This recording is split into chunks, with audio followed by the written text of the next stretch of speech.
Breaking news చూస్తున్నాం. తొర్రూరులో ఉద్రిక్త వాతావరణం నెలకొంది. హై టెన్షన్ గా ఉంది. 144 సెక్షన్ విధించారు పోలీసులు. మొత్తానికైతే పోలీసుల బందోబస్తు మధ్య అయితే తొర్రూరు ఉంది. ప్రస్తుతం అక్కడ మున్సిపల్ చైర్మన్ పదవికి సంబంధించి ఎన్నిక జరుగుతుంది. ఈ నేపథ్యంలో ఉద్రిక్త వాతావరణం అయితే నెలకొంది. ఇక దీనికి సంబంధించి బీఆర్ఎస్ కూడా అప్రమత్తమైంది.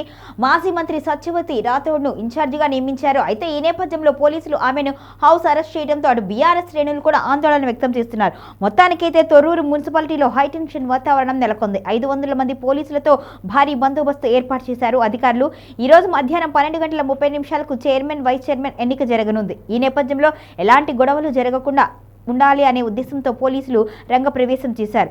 అయితే తొర్రూరు బీఆర్ఎస్ పార్టీకి దక్కకుండా కాంగ్రెస్ నీచ రాజకీయాలకు పాల్పడుతుంది అంటూ కూడా బీఆర్ఎస్ శ్రేణులు అయితే ఆగ్రహం వ్యక్తం చేస్తున్నారు. దీనికి సంబంధించి మాజీ మంత్రి సత్యవతి రాథోడ్నైతే అక్కడ ఇన్ఛార్జిగా నియమించింది బీఆర్ఎస్. ఈ నేపథ్యంలోనే సత్యవతి రాథోడ్ను హౌస్ అరెస్ట్ చేశారు పోలీసులు. మొత్తానికి కాకీల కనుసన్నల్లో అయితే ప్రస్తుతం తొర్రూరు ఉంది. వందల సంఖ్యలో పోలీసులు చుట్టుపక్కల ప్రాంతాల్లో కూడా మోహరించి ఉన్నారు. ఎటువంటి అవాంఛనీయ సంఘటనలు జరగకుండా కట్టుదిట్టమైన ఏర్పాట్లు చేశారు. మరోవైపు దీనికి సంబంధించి కూడా 144 సెక్షన్ విధించారు.